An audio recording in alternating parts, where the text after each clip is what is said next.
Well, if you know me, you know I hate taxes, and you know I don't like to miss an opportunity to point out how the government loves to steal your money. So let's check this out. So Amy Schneider's more than $1.1 million winnings in the Jeopardy show will come with a hefty tax bill. And hefty is a bit of an understatement when we start looking down at this article. So it has all this with these people going back and forth about the tax burden and, you know, where you live and what state you live in and all that kind of stuff. But right here, how much she will owe in taxes. With more than $1 million, that'll put her in the top tax bracket in the country. Given that Schneider is likely a single filer, that means she'll have a 37% federal tax for at least a portion of the earnings. Now, of course, in the U.S., we have a progressive tax rate, which once you hit a certain amount, everything over that amount gets taxed at this bracket, so on and so forth. But the bulk of this, because I looked it up, is going to be anything over $526,000, I believe it is, gets hit at 37%. But don't worry, by the end of this, they actually give you the exact number that she is estimated to be taxed, and holy fuck. But if that wasn't bad enough, she also lives in California, which is the highest state income tax of any state in the union. And this says that, again, winnings of more than $1 million will put her in the top tax bracket in that state, meaning she'll owe an additional 13.3 to 12.3% as the top tax rate. Now, the reason it goes from 12.3 to 13.3 is because if you have income more than $1 million, you get an extra 1% in taxes from California for mental health services. So overall, this is what you're looking at here. Oh, and this is an oof. After Friday's game, Schneider had won a total of $1,111,800. With that sum, she'd likely owe more than $375,000 in federal taxes, and nearly just to the state of California, $140,000. That's nearly half of her winnings gone to taxes right away. She'd still likely take home more than $500,000. Lucky you, you won $1.1 million because you kicked ass on a game show. And the government shows up and says, "Where's my cut?" Oh, well, what the fuck did you do? I won the game show. Yeah, that's cool, but where's my cut? And by the way, it's so funny how that works, because it don't matter who wins. The government shows up and is like, "Oh, that's cool, where's my cut?" The government wins no matter who wins. That's half of your fucking money right off the top.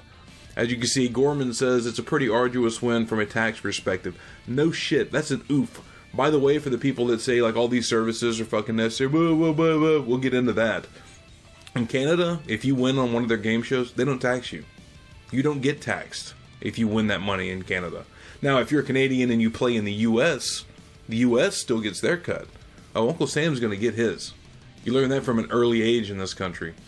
And this person also says, it's good news for Schneider that she's a California resident, though. This means she won't have to pay taxes on the income in two states, as other winners have had to. In that case, they're given a credit.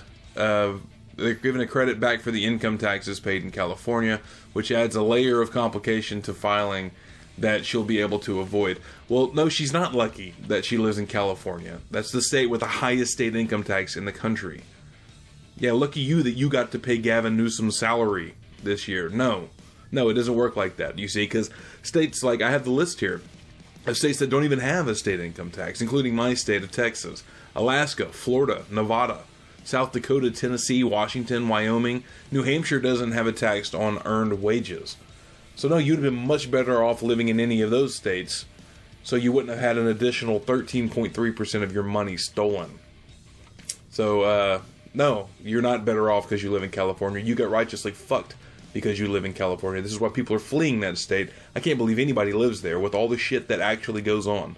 All the preaching, all the smug liberal douchiness that comes out of fucking California. And that place is as that place is. No, get the fuck out of there, dude. Get on the bus. Just cross the border. Just go into fucking Nevada.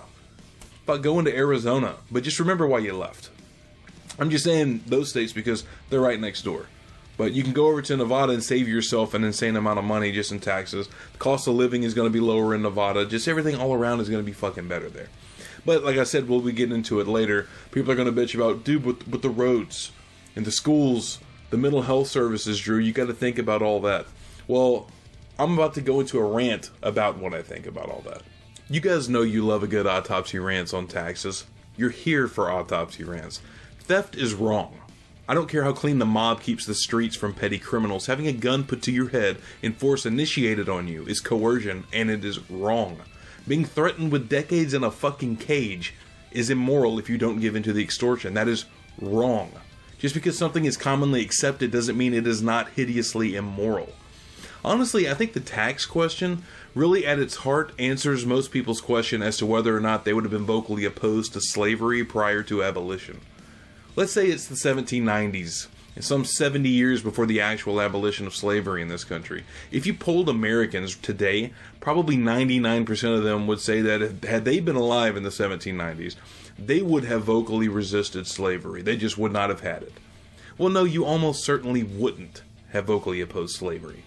You would have been a product of the time just as those men and women were.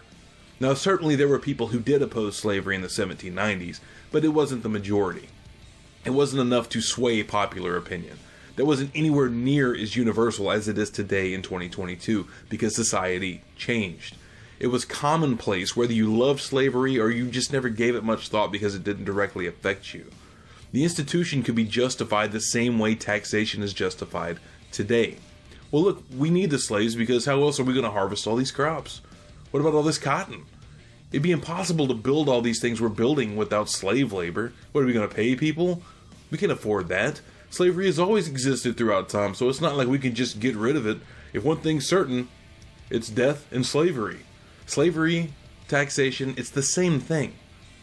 What about all these things that we need in society today? How else are we going to build these institutions, Drew? How else could we provide all of these services? Well, slavery is basically a 100% tax on your earnings. If you get to keep none of the fruits of your labor, but they'll provide you with a few basic necessities, what's missing still is freedom, and your right to keep the fruits of your labor. Well, if 100% taxation is slavery, at what point is having your money forcefully seized does it become less egregious? 25%? 50%? The average American has a third of their income seized by the government, and that number increases when you add in government-caused inflation. So just remember, the state is a fucking mob, posing as a human rights organization.